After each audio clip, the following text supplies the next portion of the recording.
Le système de santé du Togo se renforce au jour le jour. Le VIH-Sida, par exemple, est aujourd'hui bien maîtrisé. Plus de 80 000 personnes sous ARV. La transmission est considérablement réduite.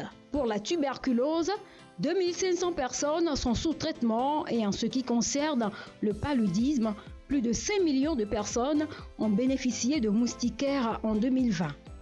De formidables avancées enregistrées grâce à l'appui du Fonds mondial qui accompagne le pays depuis 2002 dans la lutte contre ces trois maladies. Le Togo connaît déjà un bon programme. Et on a une belle performance sur l'ensemble de ces trois programmes.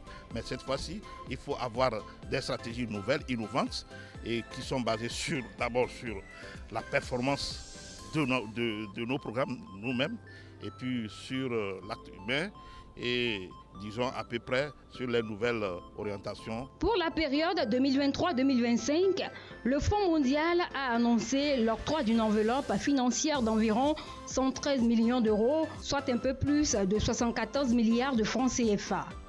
Partenaires techniques et financiers, membres des institutions de la République et du gouvernement peaufinent les stratégies à même d'éradiquer ces épidémies. La nouvelle enveloppe du Fonds mondial pour le Togo va connaître une augmentation de 14% par rapport à l'allocation précédente. Le dialogue pays, c'est la période où tous les acteurs dans le pays, les autorités sanitaires, toutes les autorités dans le pays, mais également les communautés qui sont affectées par les trois maladies et qui sont plus vulnérables à ces maladies, participent ensemble de l'analyse des défis et des lacunes dans la riposte du pays contre les trois maladies.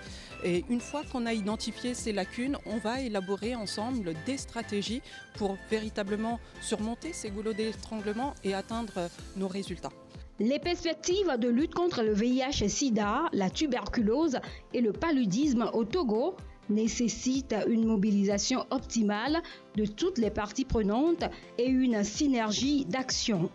Pour le ministre des Infrastructures et des Transports, présidente du CCM, Country Coordinating Mechanism, l'enjeu pour l'élaboration de cette demande de financement est de taille. Je voudrais vous inviter à des discussions dans le cadre d'un dialogue ouvert et transparent, faisant intervenir un large éventail de parties prenantes dans les populations clés et vulnérables. Je souhaite pour ce dialogue un maximum d'échanges d'expériences, de savoir-faire et de réflexion pour mettre en lumière les questions essentielles liées au VIH-Sida, à la tuberculose et au paludisme dans notre pays. Le Togo veut atteindre les objectifs de développement durable ODD à travers la feuille de route gouvernementale 2020-2025. Une feuille de route qui tire à sa source dans la vision du chef de l'État, Faure Gnassingbé, qui est de faire du Togo à l'horizon 2030 un pays émergent pour le plein épanouissement et le bien-être des citoyens.